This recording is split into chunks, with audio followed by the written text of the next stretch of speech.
Welcome to the A through F Accountability Workshop. This is not going to be like the other panel sessions or strategy sessions you've been in earlier. This is really designed as a workshop. My name is Christy Hovanetz. I'm the Senior Policy Fellow at the Foundation. I'm responsible for school accountability, among other things, and Adam Peshek is also here. He's a policy director at the Foundation, who school accountability is also in his policy content areas. We are here to facilitate a conversation among states about school accountability, specifically about A through F school grading, and to allow you to have a more structured and facilitated conversation about school accountability than just an informal networking event. This is the first time we are attempting a strategy session like this. So we do have an evaluation app.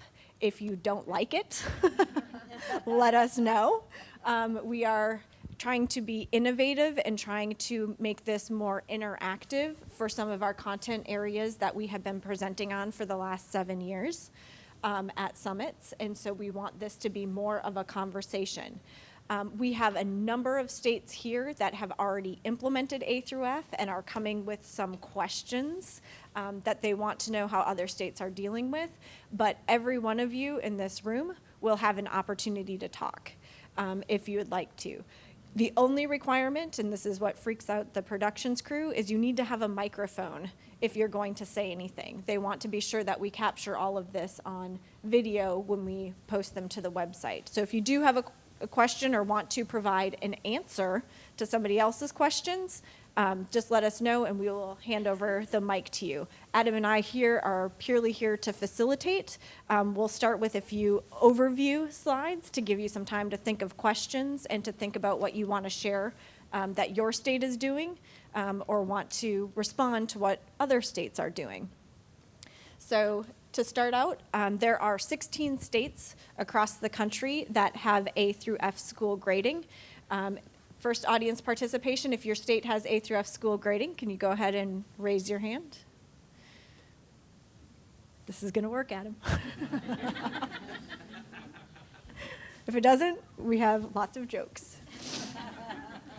They're not funny, usually. Adam pulled them, but we have jokes. We do operate at the Foundation under a set of fundamental principles that we have for school accountability. Our first principle is really we want to be sure that the information about school effectiveness is very easily related to parents and the public. And that's our number one goal, is to be honest about how our schools are doing across the country. So we really encourage states to use A, B, C, D, and F transparent descriptors. We want to be sure that our school accountability systems have clear and concise outcome measures. We're not interested in looking at all of the inputs, such as how much money is going into schools or what degrees teachers have or how often students show up to the classroom. We want to know what the results are and the outcomes are. All of those input measures are up to the districts on how they want to make sure those things are accomplished.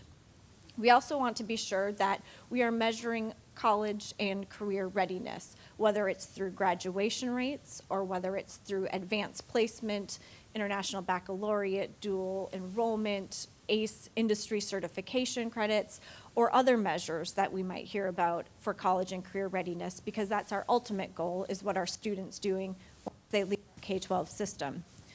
We also really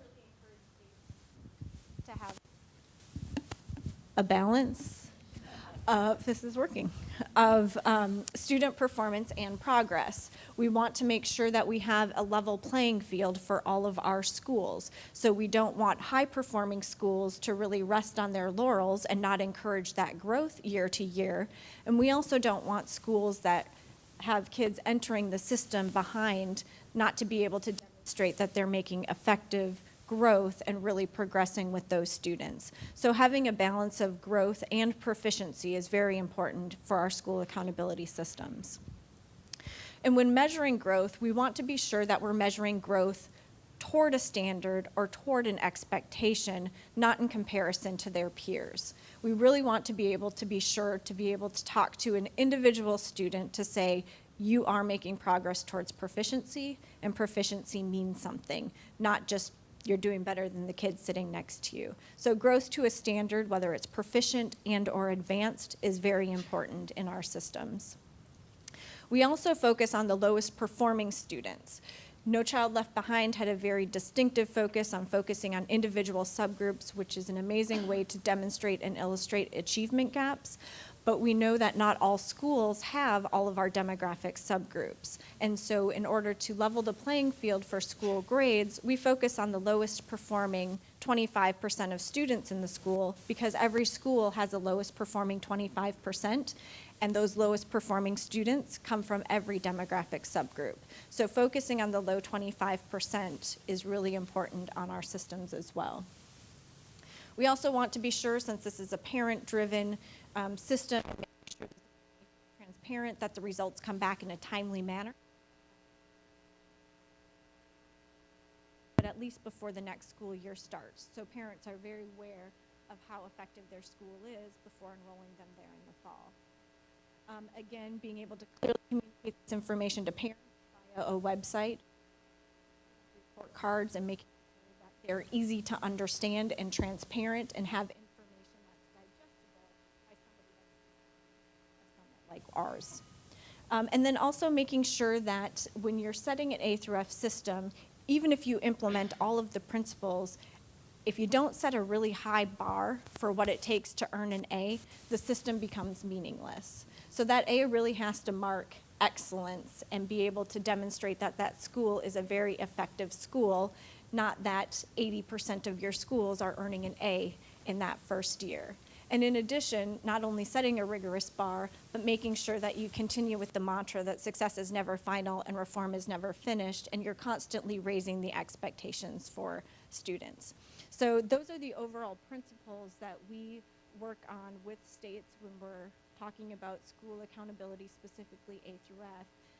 And you'll see building off of those themes throughout this discussion. You heard this morning, Dr. Wright was saying that they are in the midst of a transition to a new assessment this year via an emergency contracting and procurement law. So he wanted to ask a few states about their assessment procurement process and what they're in the process of doing. Well, I guess I think there are other states that are in a similar situation in terms of transitioning to a new assessment, and a lot of and I don't know enough about this, but asking for a waiver from the feds if you have a combined model to delay it. And we did that last year in terms of the school, in this current, well, it was last school year, you could take the higher of your two grades. But now we had our old test, MCT2 test, which was not aligned to our standards. And then now we'll take the PARC assessment, and they'll set the baseline on that. And then the next year may be another issue, because I don't know, because we're under a one-year contract, they'll have to do another RFP, the State Board of Education, and it may or may not be PARC. Depends on who bids on it. So we're in this transition, and it's a lot of questions about how do you measure that in this interim period, and it's a bumpy road, but I'm just interested to hear what other states, if they are experiencing a similar situation, how they're addressing that under those circumstances.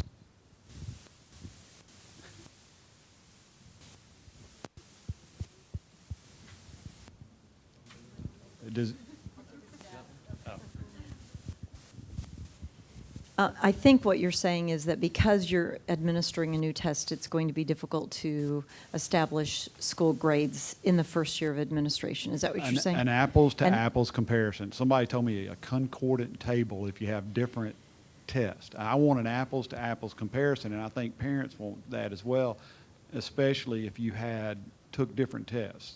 Our Mississippi curriculum test and now the PARC test. How do you map that back to measure, and then overlay the grades? Right, we will be in that situation this year in Florida, having given our own statewide assessment, and we are moving to a new statewide assessment that is aligned to the Florida standards, which are a variation from the Common Core state standards. So we did not choose to go with PARC or Smarter Balanced.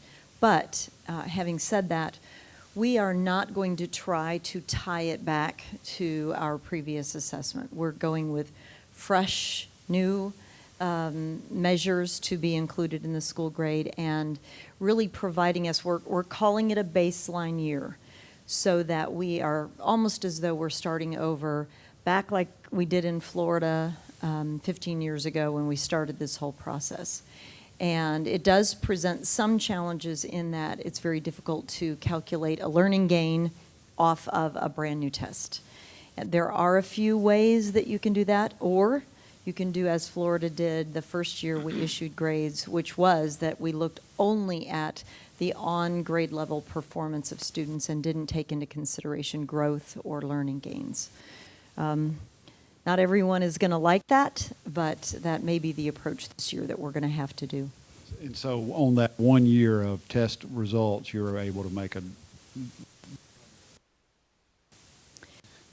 Grades. Great, We right. can, and we can do it a few different ways to figure something in the learning gain category. It won't be pure, it won't look like it is in the second year of administration, but we could do that, or just performance of students.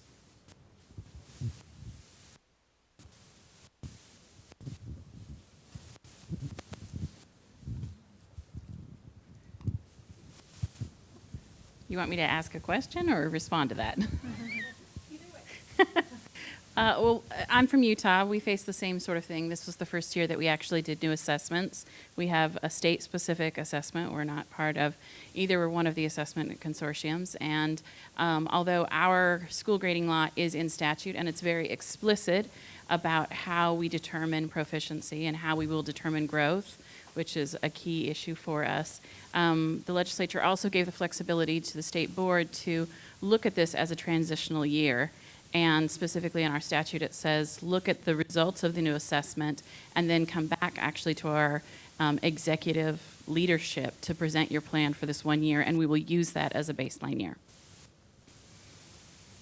Oh, I actually have a question too that I'd like to throw out from Utah. So in our school grading system, we have some separate things that we do for high schools. Then we obviously look at graduation rate and our ACT, but I know that a lot of people are looking at how they really measure college and career readiness. And so I'd love to know what other states are kind of doing to not just look at the traditional, AP and IB participation or passing scores, but also participation in certificate programs and other things.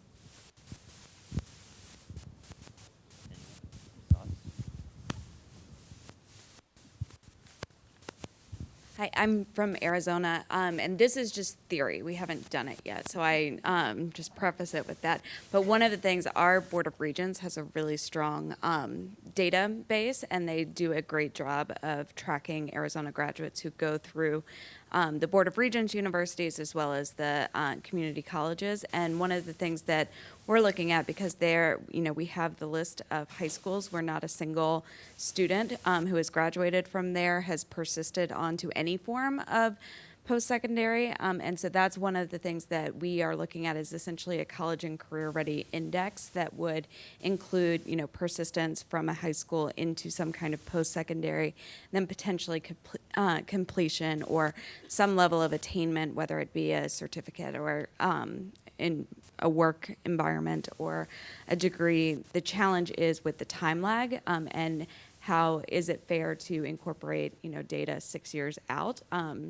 If a student graduates in, 2006, is it fair to include that information in this high school's, 2012 grade, for example? So it's a theory that we're working on, but that's one of the pieces of data we're looking at. I am Martez Hill from North Carolina. North Carolina requires all kids in the 11th grade to take the ACT. And so our measure for college and career readiness is the percentage of kids who score a minimum of 17, which is the minimum requirement to be admitted into the UNC, University of North Carolina system.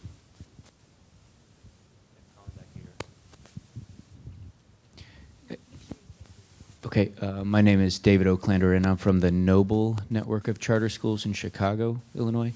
I think we're doing some pretty unique things with our preparation of students for college and matriculation and then persistence in college.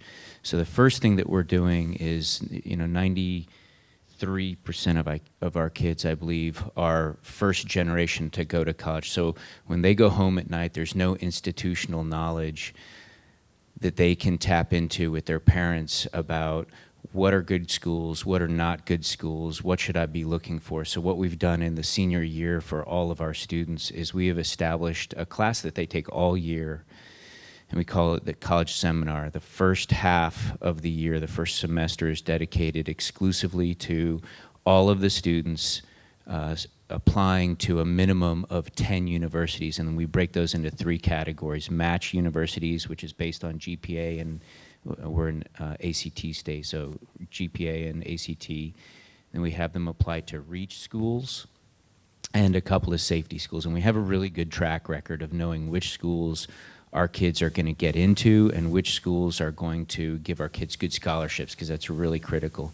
The other thing that we do is we have an alumni coordinator that stays with these kids all 4 years that they are in college, and they're constantly talking to them and listening to their grievances, family problems, life problems, and tracking their academics to ensure that they're on track to maintain their scholarships. And we bring them back every spring break when they're home to come in. We call it the FAFSA party, and we buy them pizza, and they fill out their FAFSAs for the following year so that they're able to maintain their federal aid. In addition, we've also taken a holistic look at what are the requirements that the kids need to have in order to be successful in college. And our network level college officer, his name is Matt Nix, he's done a great job of breaking out some of the non-cognitive skills and knowledge and information that they need in order to be successful. So the part of that second semester is giving them financial literacy classes and helping them understand how to deal with roommates, et cetera, and a lot of the nuances that a lot of folks don't address. So the results are 100% of our kids are getting into 4-year universities, 90% of them are going, and right now with the kids who are in freshman through senior year, we're on track to get our 98% minority population. 50% of them will graduate from college.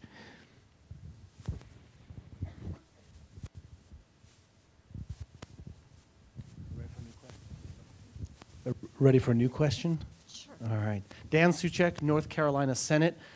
And this is a little bit more of a 30,000-foot question, kind of a big picture. And the first part of the question would be, is my premise of this question correct? And that may not even be. When you look at A through F, we're looking at transparency, and 2 groups that I think look at that really quickly are parents and a business that may be in or looking to move into a community. That's what I hear from school administrators, are their concerns. When they see on the surface in A through F, what is their initial impression of what that means? And I guess my thought is it looks like it was a few years ago, but 30 years ago when I was in school, C was average and acceptable. I don't know that that's the case anymore. Are schools not willing to accept that a C or a D is passing? Is an A and a B the only thing that's acceptable? Is an F mean do not pass go, do not collect 200, you are an abject failure? Even though we have the transparency, it's just 5 letters, what does this mean to the people who aren't going to be digging too much deeper? Or do they need to dig deeper? And how does, if someone sees a C, if what their impression of what a C is that a correct impression of what that school is doing? Does that make sense?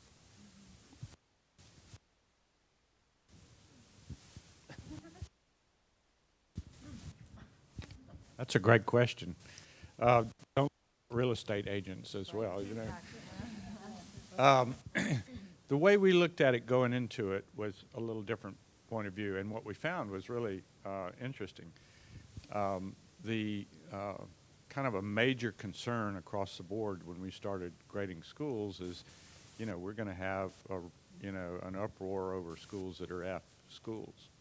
What we found is we had an uproar in schools all the way up to B, because the C schools thought they were an A or A school, and so on and so forth. So it really created an incentive for the school community to get together, just as much effort, I think, at every level as with the lower grade level. I think that every parent, their students are going to a good school, and polls show that. They, when they say the American schools are going down the drain, but my school's great. What it showed to those parents were, there's more work to be done out there. In terms of the business community, since we have been at it for 15 years, we've had tremendous growth in our school grades in terms of grades going up, and then we recalibrate, raise our standards, and then they continue working up. It's a great and powerful PR tool for not only the school district but for the economic development of the school district. In Florida, of the county, Florida having large school districts, that impact is even greater in terms of businesses coming in and looking at the school grades. But we've fortunately sort of moved beyond having a huge number of schools that are D's and F and have that negative kind of connotation, because our movement, because of the grading system, was so incredibly fast that I think it mitigated some of those initial impressions. But yeah, no, C is not acceptable, and we found, to anybody, and to a lot of the B schools, B wasn't acceptable. Let me add to that. I'm one of the newly appointed superintendent for the state of West Virginia, and I state that I've been a local superintendent in the state of Maryland for 10 years, and prior to that served as elementary school level, an assistant principal at the middle school level, and as well as a teacher in low-performing schools. And so whether it was AYP, AMO, whatever the grading was, there's a whole, what I define as the psychology of this, in the sense of the messaging. And the messaging becomes critical, is what do we do with those letter grades, and how do we communicate that to our community, which is absolutely critical.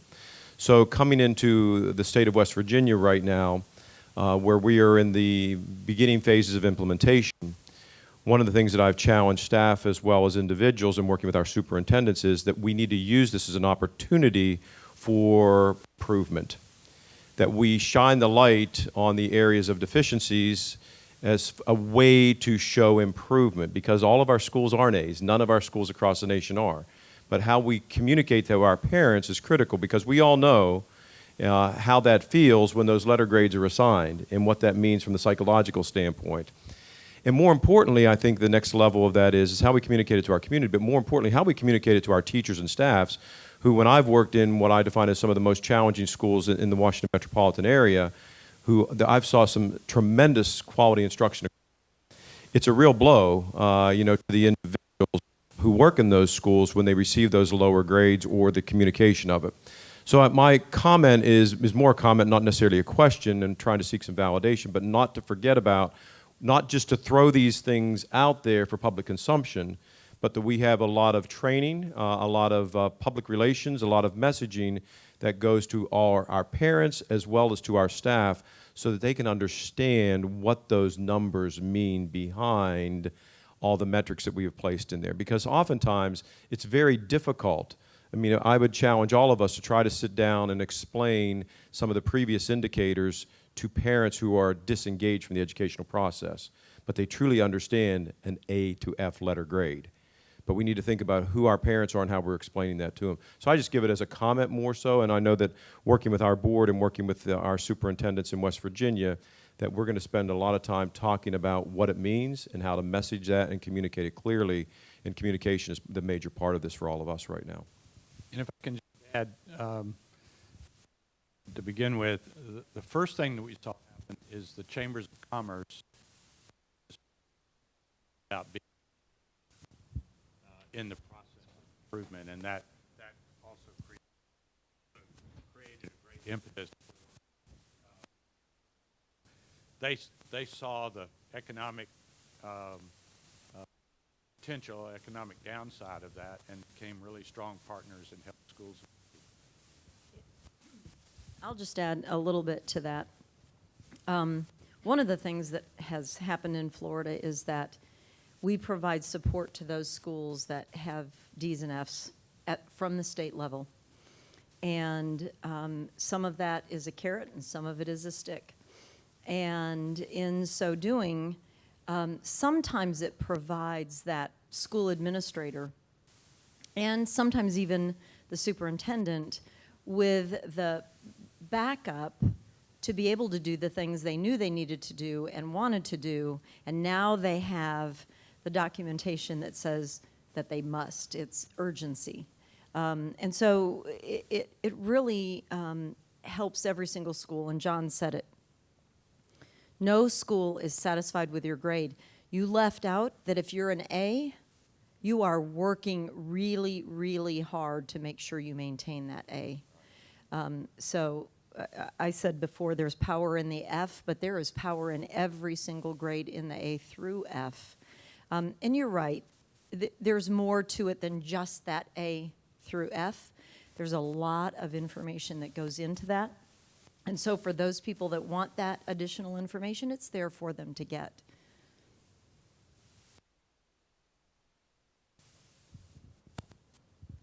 I was just going to add from a parent perspective as well. I think when parents look at their kids' grades, they may say, yeah, I know you're working really hard. A C or a B is okay, but if you are looking at enrolling your student in a school, you don't want to accept a C or a D or even a B school because you love your kids. You know that they deserve the best. And so by putting those indicators on there, every parent wants their child in an A school. If they're in there, they want to stay there. They want to make sure they maintain that. And if their school isn't an A, they want to know why. And I think that's been probably one of the biggest exciting things for our state, because in Utah, everyone thinks my school is great. It's over on the west side that they're having problems. I mean, each of our states fall into that category. And what it did for us is it really engaged all of the population in how is my school really doing. And it actually highlighted some very exciting things that we were seeing in some very disadvantaged areas that scored a B. So they had a reputation for being terrible, for being inner city, for being Title I, for not really ever making AYP, yet they came out with a B in their first year. So. Tim Hawks from Utah House. Just a comment, I think this more of a cautionary tale about measuring outputs rather than inputs, and that's that our local high school, which is a very high-performing high school, scored an F. And that was because the score was tied to the percentage of students that actually took some test. I can't remember exactly what it was, but there was really their grading system because nobody trusted that result. And so our first year out of the box, at least in our neck of the woods, I think a lot of people say failure because it didn't act. Sure. So I would love to hear some conversation about the balanced approach between looking at student performance and progress, and what have your scores shown in certain charter schools, for example, that specifically target at-risk kids?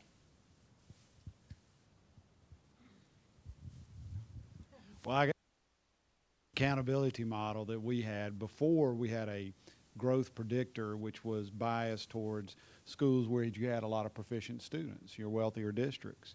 And so every time your underserved areas, especially in the Mississippi Delta, F's across the board. But we worked with the foundation and found a more balanced model that measured and rewarded growth and proficiency. So there's an example in a district that was taken over by the state 2 times in the past 15 years. They went from an F to a B, a high school. And the reason is you look behind the numbers, and if the accountability model works well and measures those things that make a difference, you're going to get a B.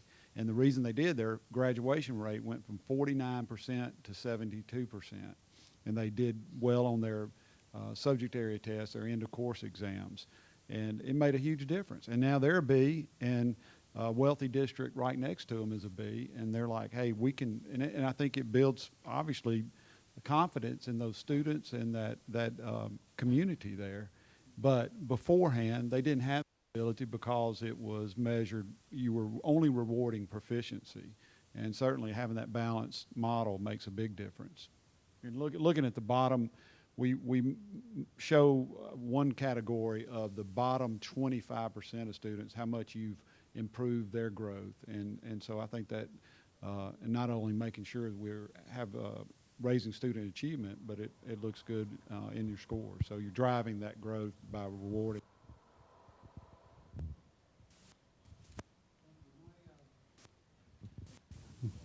I don't know what well, this one's working now. Okay.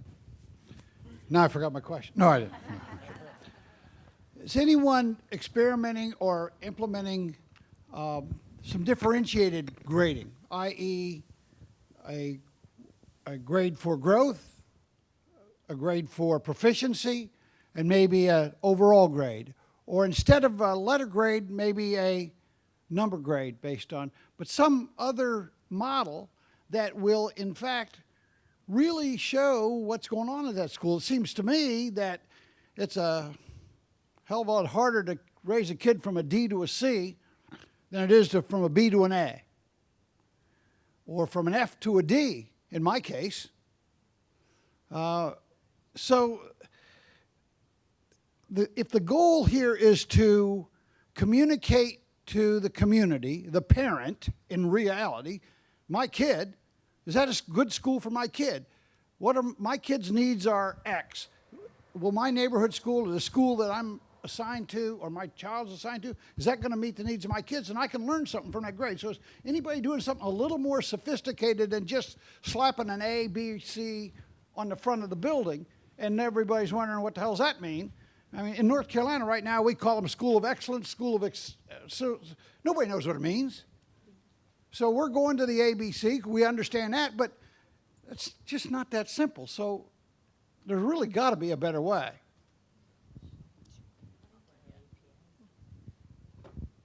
Hello, Michelle from West Virginia.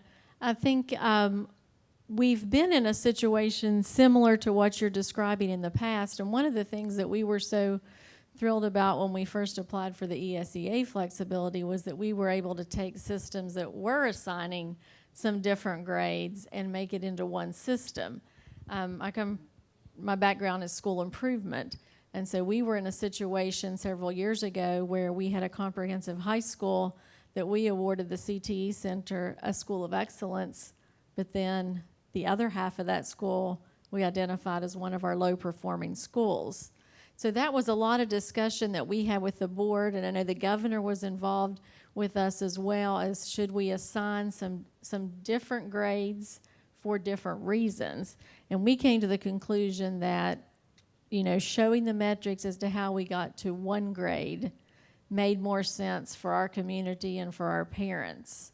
And then kind of to tack on to the discussion around the growth, while this coming school year will be the first year we actually give the A to F grade, we have given, you know, calling it a different name, we really did look at growth in that balanced system this past year.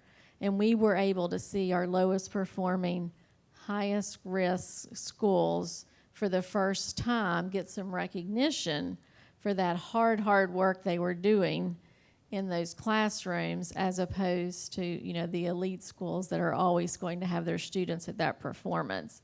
So I think for us, this, you know, this balanced assessment and keeping it consistent with the A to F for the community and for the parents, that will help us just be able to better deliver our message and to get our business and everyone on the same page. Let me go ahead. No, go ahead. The other thing that does, it gets to that point of staff morale as well. It acknowledges the good work that's going on in the schools. So that, I mean, I hearken back again, I keep going back to the former data systems that we used, advanced, basic, and proficient. We knew that there was great growth occurring within those categories, but individuals weren't recognized. And I think what we're just talking about there does acknowledge the growth that's occurring within the areas. I'm Gail Manchin, the president of the state board in West Virginia. We have a very rural state, and so when we look at our communities, we have counties that have one elementary school, one middle school, and one high school. So if your student is in any one of those schools and it gets an F, it's not like you can pick up and go around the corner to another school. And so how, and I think that's part of the angst in our state is, so what happens to this community when it's an F school and that's all you have in your community? And what we have found as we've looked at that overall picture, because we have also revamped our teacher evaluation, we're looking at encouraging professional learning communities within the school, our teacher hiring practices have changed, and all of that comes into play when you look at accountability in that school. So what we are finding, even before we've started the grades, that in an area where you've got the one school and it comes out as being a low-performing school, community's not happy about that either. But what we have found is a sense of urgency then to make it better. And people get involved in the process then that have never been involved before. The kids are engaged. The kids don't want to be labeled an F or low performing. And parents are in business. Business that sets back usually and says, you're not providing the skill sets that our kids need for the jobs of tomorrow. Well, all of a sudden now that business finds the importance of coming into that school and being part of the solution rather than just the critiquer on the outside saying, what's wrong. My hope, and I kind of look, I'm one of those people that looks at the big picture and then works back, but my hope is that each person will have a sense of accountability and responsibility to this. So if I'm a teacher in a school and we're looking at a school grade, so you look at student growth as a school and you look at student growth individually. So that student growth as a school then is dependent on all of those people working together. So it really encourages that professional learning community, that it's not just about what kind of a teacher I am, but what kind of a teacher am I in collaboration with the other teachers in that building to be working with not just my students, but with all the students in that school, including the lowest 25%. So it's my hope that as we really get into this, that this sense of community within the school and also within the community at large will actually build relationships and a sense of, we're in this together and we each have a part to play. And so what is angst now about what is this going to look like, I hope turns into a really building process that encourages how do our business leader, parents, students, teachers, how do we all begin to realize that we each play a really important role in the process, and how do we build it together? Because for our little rural communities, some of which are extremely isolated, they have got to sort of pull themselves up by their bootstraps, and they've got to do it together. And I believe this process of the A through F grading, the accountability and the metrics that's there that shows exactly where you are, is a tremendous way to do that. Okay. I'm Peggy Lehner. I'm with the Ohio Senate, and I want to go back to the question about a report card that has more depth to it than just slapping a grade on it. We started ours 2 years ago when we went to A to F, but just as your report card that you get that your child brings home doesn't have a single grade, it may have a GPA, but it has lots of different metrics that make up that GPA. And so we have different metrics such as growth, performance, Closing the Gap subgroups, and each one of those receives its own letter grade, and then they're averaged together for the overall grade. And the purpose of our report card not only is to tell the community the overall score, but so that the schools can look at it and they can see where their strengths and weaknesses are, and so can parents. And most schools can find some area where they're doing better. So, there's always a little bit of a positive reinforcement that goes along with a lot of the negatives. And I don't know if our report card is upstairs with the others that are on display, but it has been given some recognition by some group, and I can't tell you who, as being the best report card in the country. So if it's up there, look at it. My name is Danny Garrett. I'm a newly elected member of the Alabama House of Representatives. I've not sat in a session yet, so this is all news to me. But I have spent 5 years on a school board, and I'm really perplexed because every year someone was presenting to our school board the reason that why A through F was a terrible way to grade. That it didn't give you, to what this gentleman said over here, it didn't give you transparency on what you need to work on. And you mentioned your report card. I'd be interested to see that, because what we were convinced and what I was convinced for 5 years has been that's a poor way to really determine how you're doing. So that's just a comment, really. It's just a...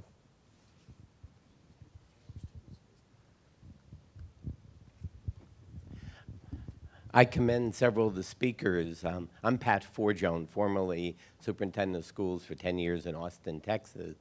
I commend you for your emphasis on the importance of clear communication in the ratings, and I really am heartened to see criteria 6, focusing on the bottom group of students.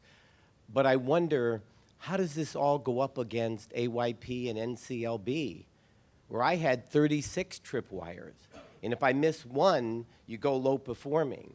And you got to, one day this board says you're a B school or an A, and then, in the spring, the feds come out and say you didn't meet AYP. I mean, is that becoming an issue? And I hope you'll work on that, because this feels a fairer system, a clearer system. But I just wondered, my board always asks, what is this, another ratings coming out?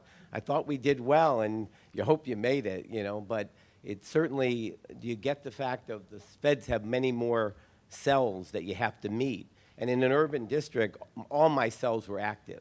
In the suburbs, they didn't have a lot of diversity. They have to meet all those cells, and that became difficult when you're allocating resources, especially scarce resources. In Utah, we do give single letter grades, and then as part of our statute, we also have a school report card that is developed by the State Board of Education. And part of that is to explain how those grades were calculated. I think it's really important, and this has been our position in our state, that the single letter grade is actually the introduction. I mean, we have more, like all states, you probably had like performing or achieving schools, and you don't know whether that's good or bad, but when you put single letter grades on it, suddenly everyone has context for that. And that's what's been really exciting, and then it starts the conversation. Okay, tell me more, tell me why. So we thought that it was really important to have a report card that led to why those grades were calculated, because it gets people involved in a conversation like they've never been before.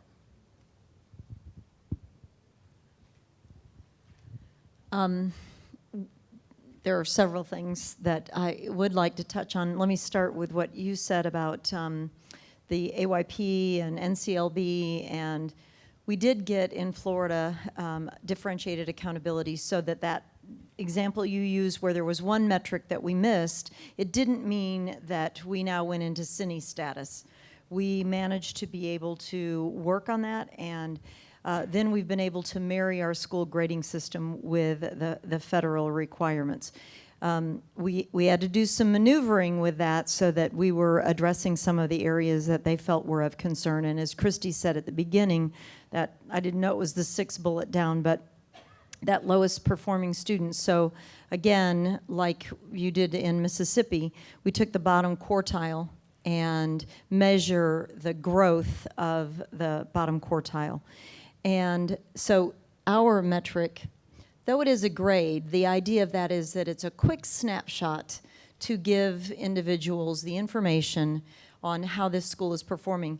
Just like you said about your report card, you have a GPA, it's made up of other things. Even each individual grade in each class represents other things behind it. But in Florida, and again to your question, we started out, as I mentioned earlier, just with performance. And then we added learning gains, so it was half of the measures were growth and half of them were proficiency. As we moved along, that changed a bit because we did add the bottom quartile, so that made it more of a balance in the growth area than just in the proficiency area. And then when we added some of those assessments that were only given at one grade level per school type, elementary, middle, and high, then that added back into the proficiency area. But we're pretty balanced in using proficiency and in using growth. And so what you can look at with that A through F is that you have proficiency in reading, you have, and for us, moving forward, it is the percent of students that are proficient in that category, in reading, and then in math, and in science, and others, American history, for instance, in Florida, and then the growth in each of those categories, the percent of students that made growth in each of those categories. And then that bullet up there, the percent of growth in the bottom quartile. So it rolls up into one grade, but it represents much, much more, and it is a rich grade that can provide information so that the administrator in the school, the teacher in the school knows, I've got to work stronger in whichever one of those categories it might actually be. Also, on the, just an interesting side note, we took the 36 categories in AYP. We had the same problem. We had a high number of schools that were not making AYP because we refused to redefine proficiency. We had already defined proficiency before AYP came out, and we weren't going to play a game with, you know, with all that. So we kept our high definition of proficiency. But what we did was we looked at our schools that made A, B, C, D, and looked at the number out of those 36 categories that those schools made, and it turned out to be a perfect correlation. The schools, all the A's made 90% to 100% of those. B's made 80 to 90. It looked like just a matched up grading scale. And I don't know what that means, but we thought it was an interesting dynamic. The other thing is, as you said about the introduction, it was a complete culture change in schools because remember the assessments that are behind the school grade. They give individual scores for students and they give individual sub-scores. So what we had is in the summer, teachers and administrators volunteering to get together, poured over individual students and started identifying the needs of individual students based on those subtests. So why did they do that? Because they wanted a better grade. But it changed the culture to a much more data-driven, individualized-driven education system, which is what we all, I think, what we all want. Hi, I'm Donna from West Virginia, and I just had a question. As we're beginning to implement the A through F, and our state board is really mindful of in motivating and rewarding teachers in schools. If any states have anything they can share on incentives, and in particular, we're interested in whole school incentives, but would certainly like to hear, you know, what we could do, what other states are doing as incentives. I've got just one tiny thing to interject that's not an answer to your question, but I wanted to the gentleman over here, I don't know if you're aware that for the federal government, part of your ESEA waiver when you're tied to AYP and No Child Left Behind can be a school grading accountability system. And so being able to supplant that in lieu of the other things expected, so. But the state could choose not to do that. Yes, they could absolutely do that. So I'm sorry, I was just going to add that quick. In Florida, we have school recognition dollars, so those schools that earn an A are provided with additional dollars that the schools can actually determine what they will do with those dollars. It's evolved over time that it has almost always worked out to be a bonus to teachers. And you can also earn it if you improve your grade, not from an F to a D. You have to move at least up into the C category, but if you improve your grade, you can also be eligible for the school recognition dollars in Florida. Very good. Thank you. Let me understand, are y'all in the process of revamping your accountability model, or? Okay, yeah, then Mississippi just completed that. And some of the favorite parts I like is the accelerated component, such as all students in Virginia and Mississippi and West Virginia are comparable. And I assume y'all are ACT state, and Mississippi is too. And I'm not happy with where our average ACT scores are. And I think this will drive an improvement in our ACT scores. But putting that as a component next year, including that, counting that towards your school grade. But also, if you're not a college going population, then make available dual enrollment. And I can't remember the other. There's another AP. That's AP. My high school, my children's high school is an AP. But other areas, dual enrollment with the community college is another one. So, depending on what type of school you are, you can have one of those opportunities. But the ACT component, and we made available money for every junior this year to take the ACT. And I think by focusing the schools on that, it's going to make a difference in the score. That they won't take it on a Saturday morning at 8 o'clock when a 17-year-old is not very interested, but they may be more interested in taking it during a school day. I think all of our high schools now will be ACT sites or whatever. So I think that's a good component. And we talked about the bottom 25%. The best school in Mississippi has a bottom 25%, as does the worst school.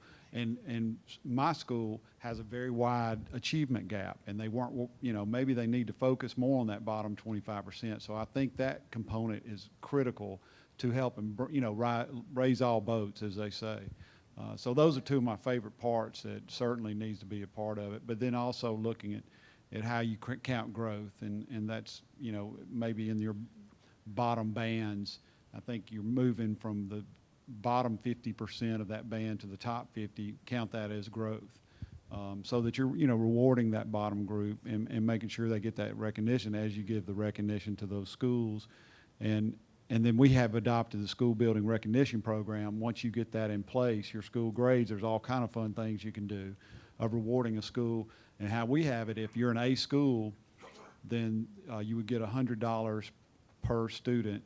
If you're B, it's $75. And then if you moved up a letter grade, whether it was an F to a D, you would get $100.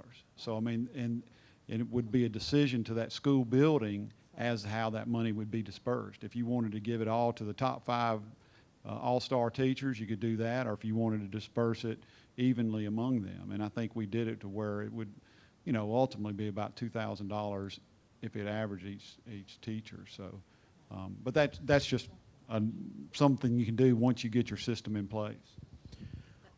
I would add one thing about recognition, and it is a legislative appropriation.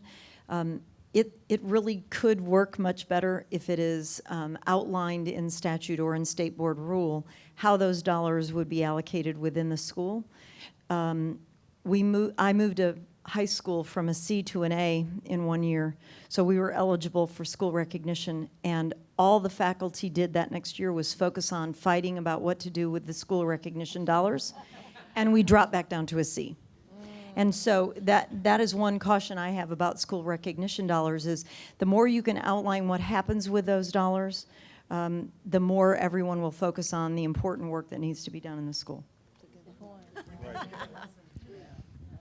What I'm concerned about, I'll drift the conversation a little deeper, is once those letter grades are assigned, do states have clearinghouses where they have chronicled best practices? So for example, if you, as you said, you've gone from a C to an A or an F to a C, I want to be able to compare like schools based upon demographics and have my principals of those schools and superintendents look to those schools to say, what are those best practices that allowed for that growth to occur, so that we're not comparing apples to oranges, but we're comparing apples to apples schools based upon demographics, and then how do we chronicle those best practices to turn that into professional development. I'm most concerned about, once we assign those grades, what occurs and how we do that. I'd like to hear some comments about that.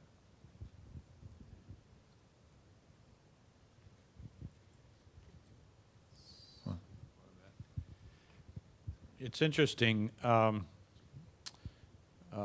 think I've acknowledged that there are hundreds of ways to get there, hundreds of curricula that you could use. It's not a curriculum. What we did was, at each releasing of the school grades, we invited principals to a press conference to talk about what they did in terms of, and we've been through the school matching and had principals talk to principals, and they wince a little bit at the idea of, you know, let me see what you did, and because every school's different, so it didn't really catch on that much. But I am seeing much more openness to new ideas. But I'll tell you, we found after 8 years of doing that, the presentations, I could almost make them verbatim myself. It didn't matter what school it was. It all started with a passionate leader that was not going to accept mediocrity, was not going that turned all students can learn from a cliche to a moral imperative, and just went whole hog with the school, got the school enthusiastic about it, and started, you know, doing school-wide activities and more professional development, identification of weak teachers, and so on and so forth.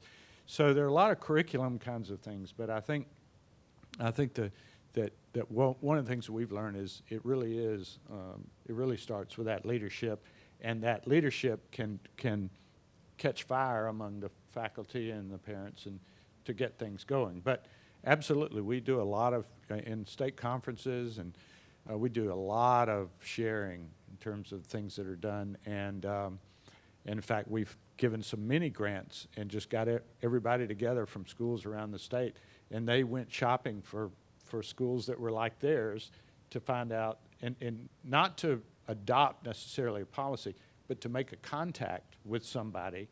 And the small grant would support travel to that other school, and it would be a collegial, and it was a school that the principals picked.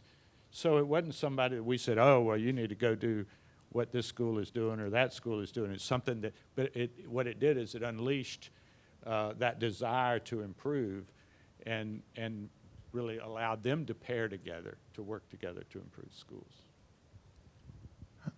I'm Lance Clow. I'm a representative in the state of Idaho on the Education Committee, and I just have a question on the A, B, C, D, and F that I haven't heard addressed.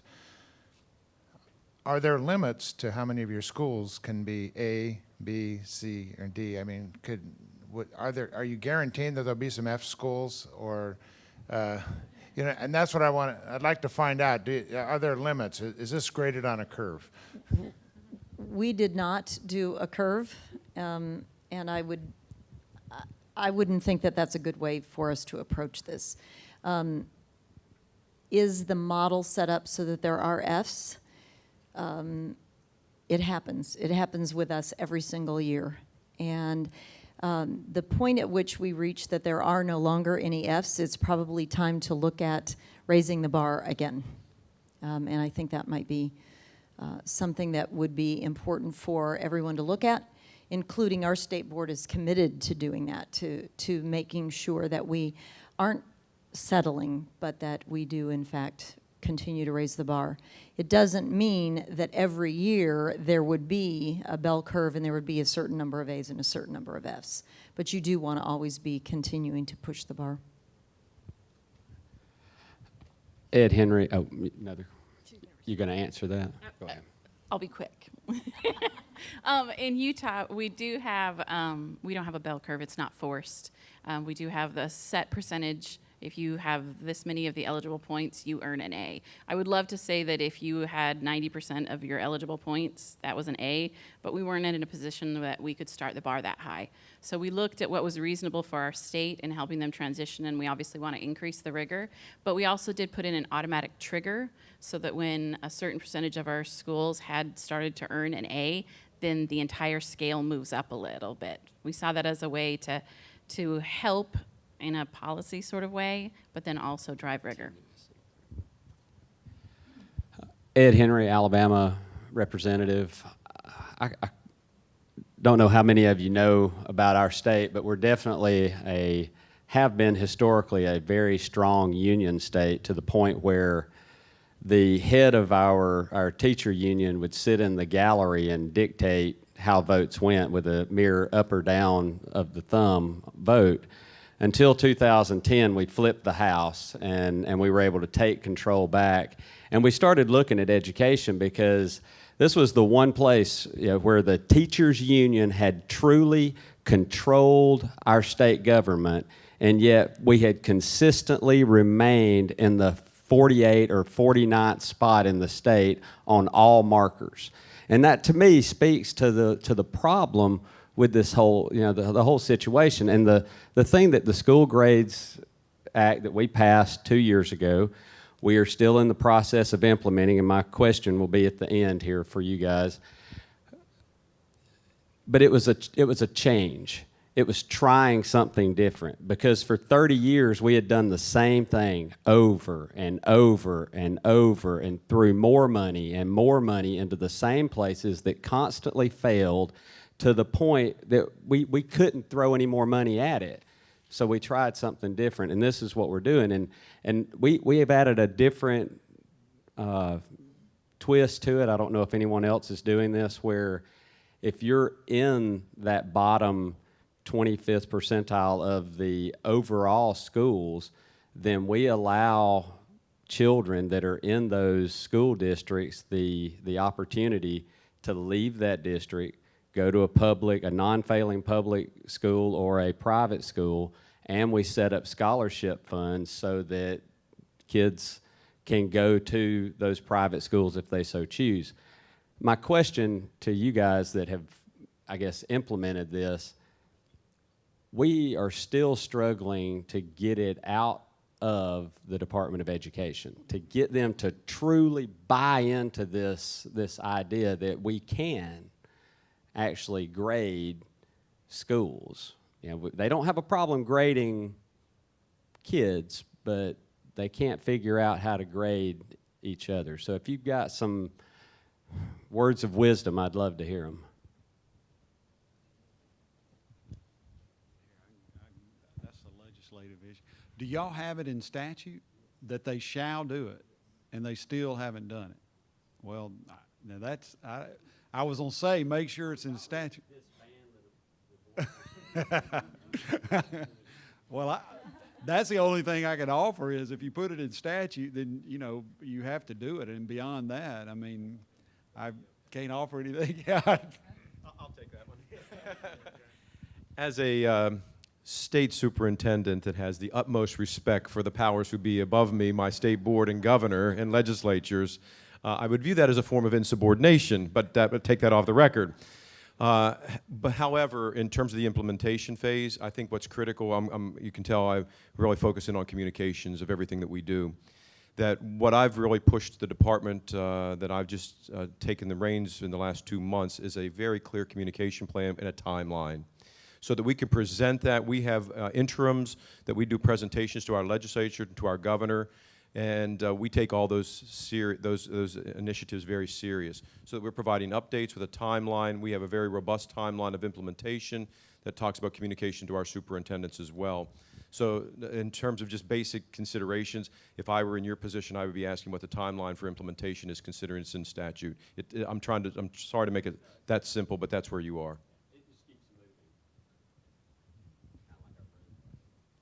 We never had that situation in Florida, thank goodness, but I could imagine what would happen in Florida.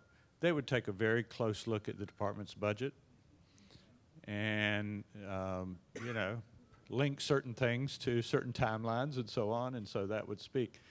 And I would just like to, for those of you that are early implementers, give you a little bit of just something to think about, a caution to think about. When we first started the school grading formula, everybody was saying, well, you know, when it was based on math and reading.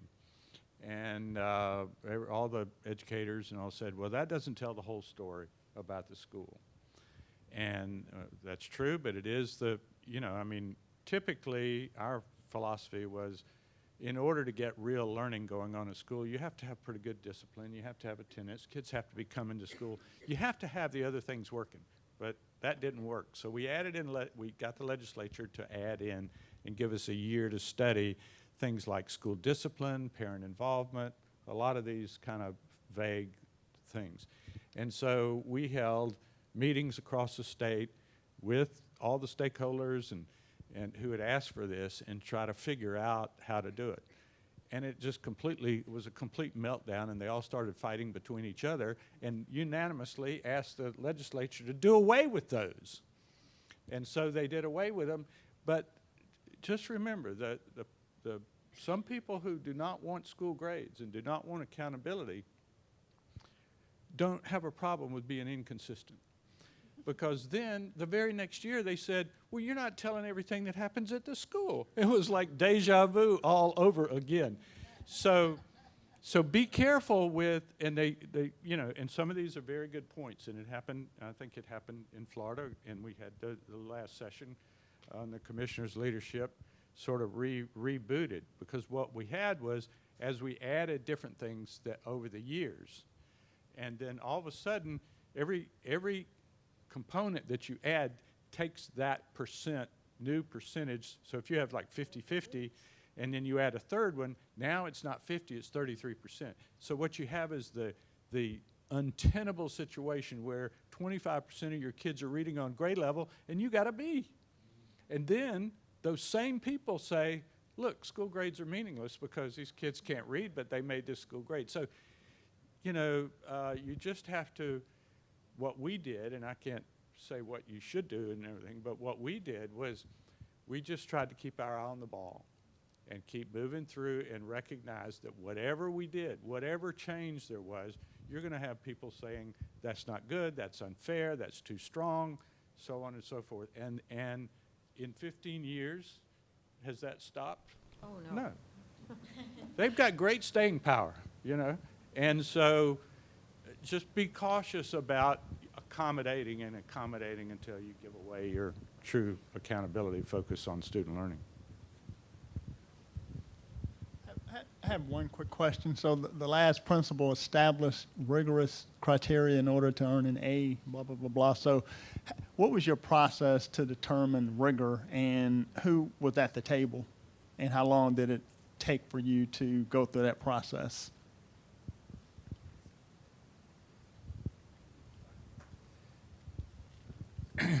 It was really a three-step process. When our state assessment was first adopted, it was a teacher-led movement. And because the teachers said, we do not want a multiple choice test that you know, has a factoids, measures fact. We want something that will drive instruction, okay? So the test, the Florida assessment test was developed in conjunction with psychometricians and education curriculum experts and top teachers that were recommended by their superintendents, and turned out to be a very, you know, critical thinking involved, reading comprehension, different levels of questions that are asked that are put through. And so it was a teacher-led movement, and they wanted it to drive instruction. Of course, now they say the tests all drive instruction, but as if that's bad. But so what we did, though, is we put together panels, and we're still using this process.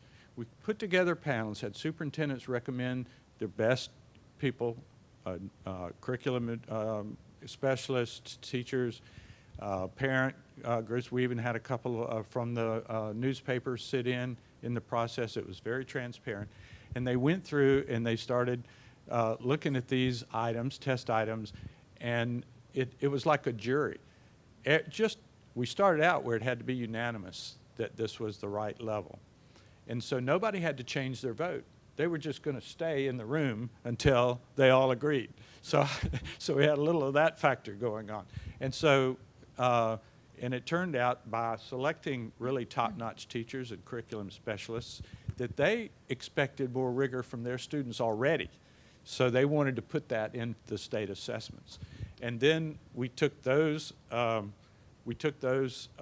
cut scores, and in our field testing, we took a reality look on what the state would look like. Because I think, as you said from Utah, you can't, you know, we had a criterion called throw the bums out. If every school fails, they throw the bums out. So you have to then, we created a ladder approach. And we didn't actually specifically follow those recommendations because it would have sunk the whole accountability system. So we started a little lower and kept raising that bar over the years. A new question, if that's okay. My name is Sharon Bates. I work for a company called Tembo. We build school quality and accountability tools primarily for districts across the country. It seems like in your medium and large-sized districts, there's more flexibility to build metrics and kind of accountability tools that reflect local instructional strategy. Obviously, the state just can't do that. But how do you, I'm just curious to hear how you deal with possible conflicts between the state system and local district systems.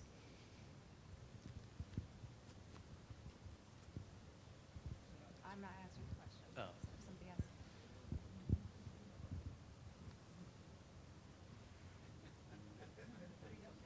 We don't have any.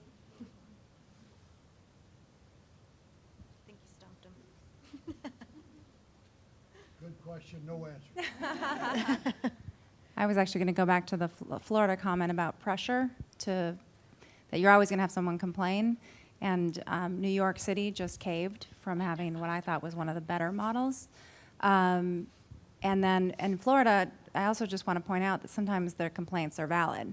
And Florida has changed your model multiple times. So I do want to make sure that we're all aware that this is complicated and it's not been done perfectly anywhere yet. So just because somebody complains doesn't mean that that complaint's not valid. So I sort of want to find that balance. And I'd like to address my Representative Horn's question about complexity. I think of my daughter's grades on her report card. She has an GPA. She has a A or a B honor roll, hopefully. And then she has all of these A's and B's and hopefully more A's than B's. But then unpacking that, you then have weightings, right? The quizzes are more valuable than the homework. The tests are more valuable than the quiz. So you weight what you value most. We were just in a meeting where they said, measure what matters, which is always my mantra. So I just wanted to put that out there that it is important to have something where you can look at it and say, my kid made the A honor roll, or my kid made the B, or my kid got that GPA. But it is important to have something easy, not just complicated, all the details underneath it. And that's why I was really impressed with what New York City did. So they had the achievement, they had growth, they had achievement, they had bonus points for closing the achievement gap. And they had I may or may not agree with a sort of an environmental grade, but you could really see very clearly A, B, C, D, F letter grades, and then have a roll-up summary grade. And I think that kind of clarity is important. But we do have to honor the complexity of education. I think a parent who comes in and sees just one letter and it's maybe a high-achieving school with low growth, I want to know both of those things. I want to know if I'm an A for achievement and an F for growth, and I want to have both of those very, very, very clear in front of me. Because we have a lot of schools in North Carolina that are in that area where they're an A and a C or an A and a D even. And those parents have the right to know that. So. I just have a real quick question. It'll kind of bring us full circle back to the gentleman that was sitting here around the apples to apples comparison. I know we're, I think, all transitioning to new assessments for this year. Is there anyone that is doing a comparability study and is going to actually measure growth from their former assessment to their new assessment and apply it to the A to F in this coming school year? We don't know yet what we're going to do, but we have some ways that you could do that. They're not the most ideal and they're not pure, But we're happy to share those with West Virginia if you'd like to know them. Yeah. All right, we have made it to 5:30. Thank you so much for participating in this workshop with us. This was something brand new that we are trying this year. Please go out and give it an evaluation and a rating. Adam and I are also pretty good at taking feedback. We've run accountability systems and been in the accountability arena for a while. We can take it. But thank you so much. These questions were really great questions. I appreciate your participation and your willingness to discuss and dialogue very open with us. We have an hour before dinner, so please enjoy your time. Feel free to stick around and chat with us. Thanks.